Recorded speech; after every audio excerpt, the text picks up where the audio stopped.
Welcome to a new episode of AfriCafé. Today, we will be exploring energy integration in Africa.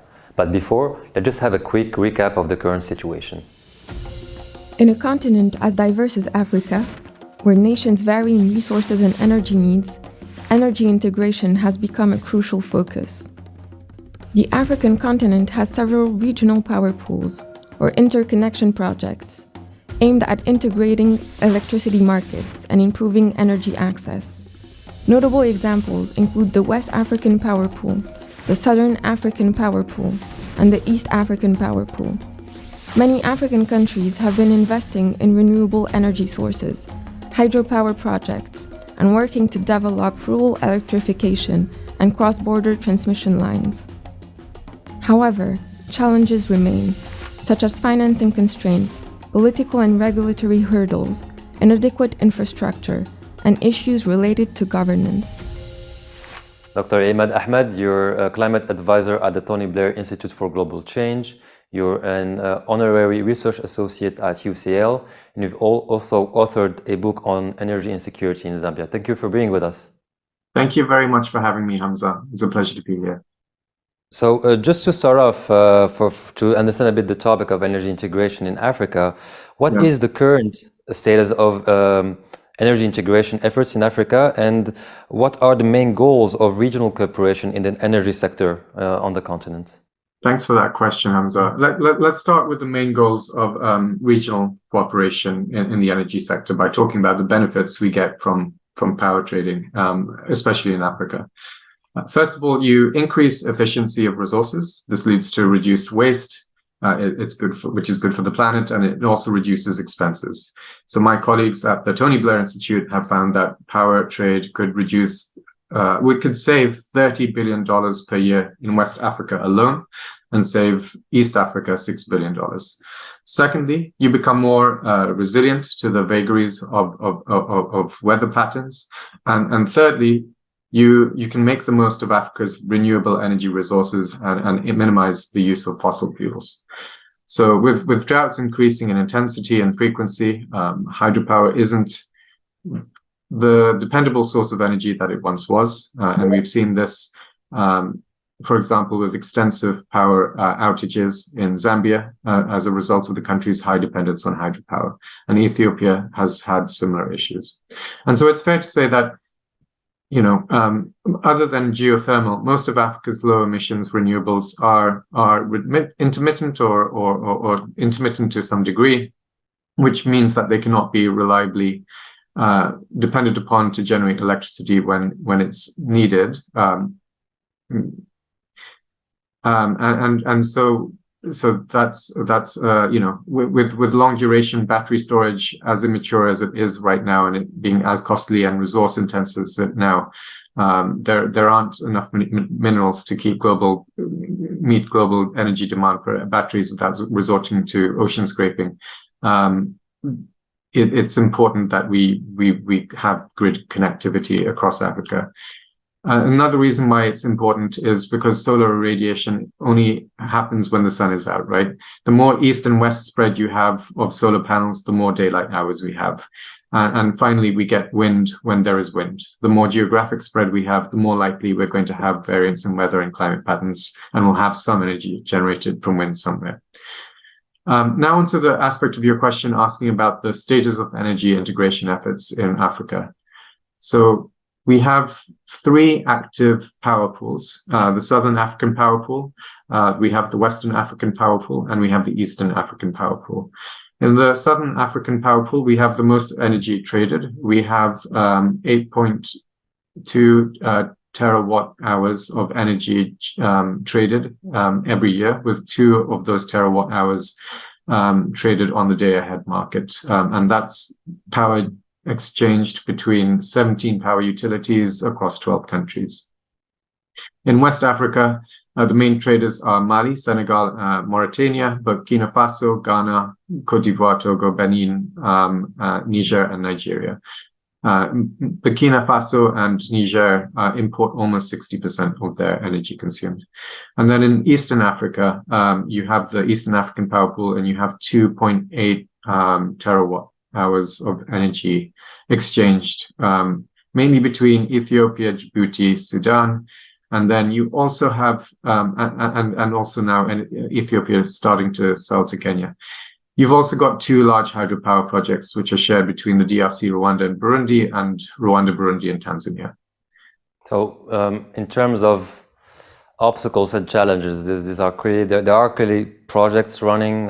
There is an effort, but the obstacles are various. I mean, they touch upon infrastructure, policy coordination. I mean, can you also elaborate on these challenges? Yeah, I think the main answer to the question about what the obstacles and challenges to scaling up power trade even further is, the answer is politics. At the political level, I think in East Africa, there's a fear where we see the least amount of power trading out of the three power pools that I mentioned. I think there's a fear that power trading could cannibalize the sales of domestic resources, since power utilities are locked into long-term agreements with investors for the purchase of energy in exchange for their investments in power generation.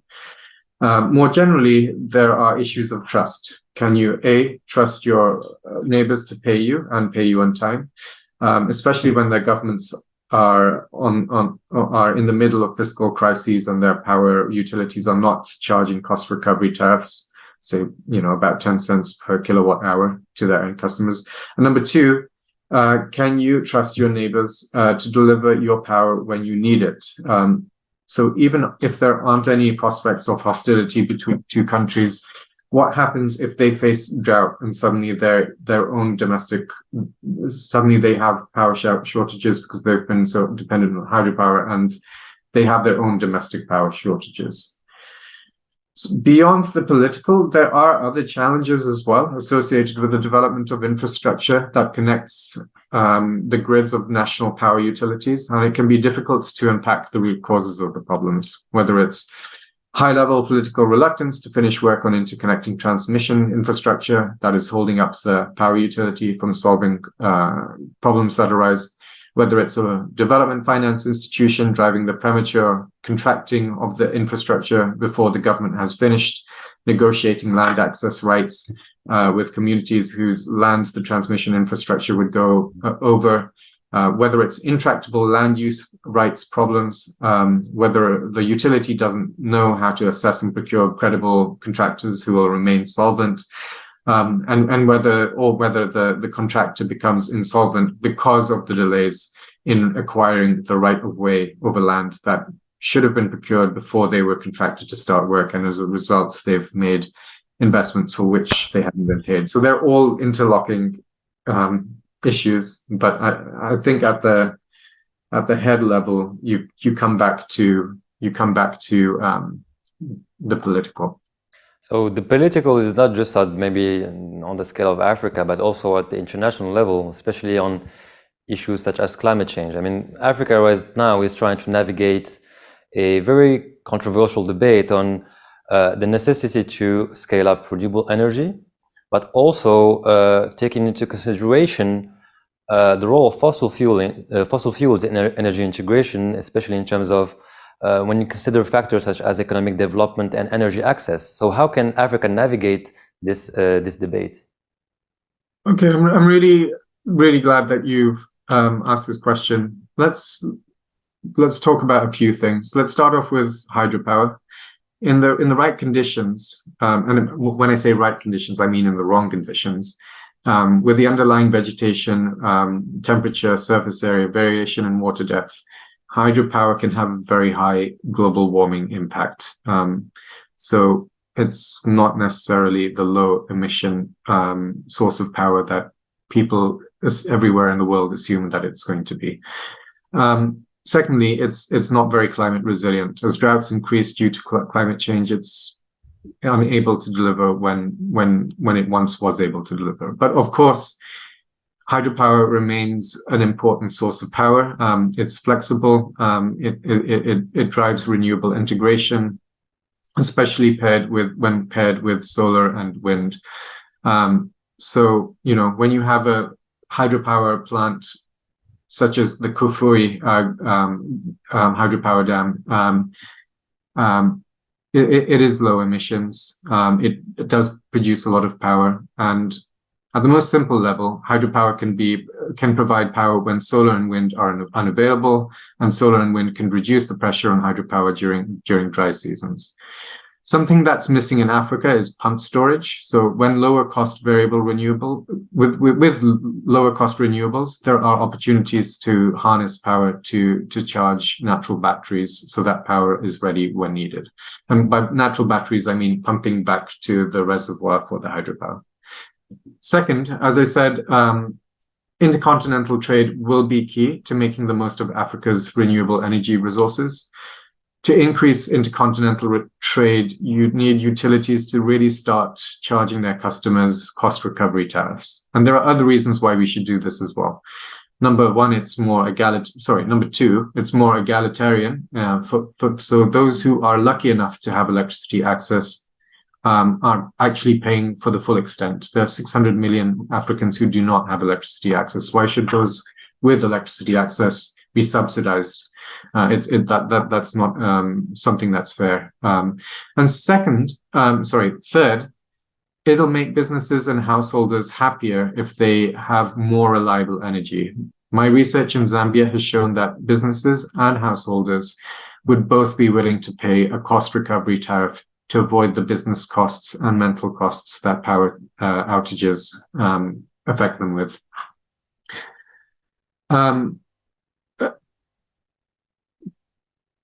In terms of the overall question you've asked, the off-grid solar seems to be cost-effectively meeting the household and irrigation electricity demands of rural communities. So off-grid solar power is also an option.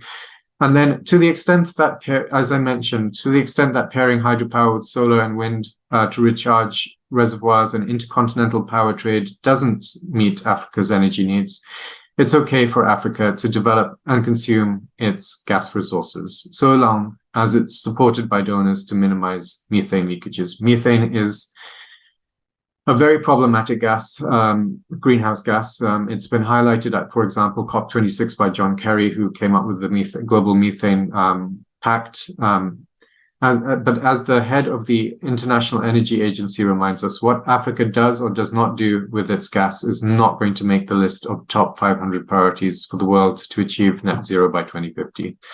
Africa contributes less than 4% of greenhouse gas emissions and has contributed to less than 4% of greenhouse gas emissions. So to the extent that anyone has a claim to a carbon budget, it is people living in Africa. The gas issue is also linked to the topic of industrialization.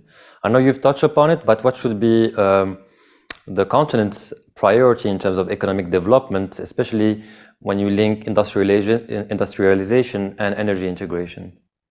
Great question, Hamza.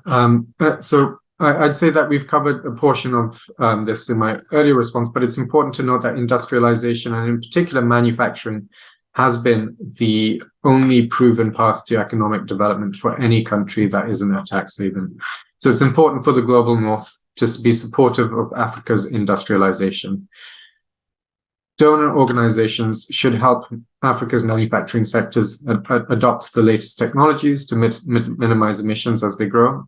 That's the carrot. The EU has also introduced the stick with its carbon border adjustment mechanism to ensure that it isn't undercut by foreign manufacturers of commodities on prices because they're using more carbon-intense processes.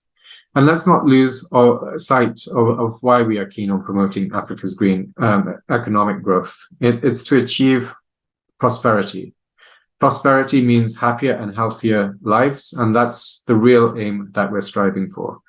Certainly in the global north, as we become more mindful of allocating whatever remaining carbon budget we think humanity should have, we need to start moving away from unhelpful measures of GDP growth and towards measures of happiness and health. Dr. Ahmed, thank you for your valuable insights. We've reached the end of our discussion. Thank you very much for having me, Hamza. And to our viewers, thank you for joining us, and we will see you next time on AfriCafe. Thank you.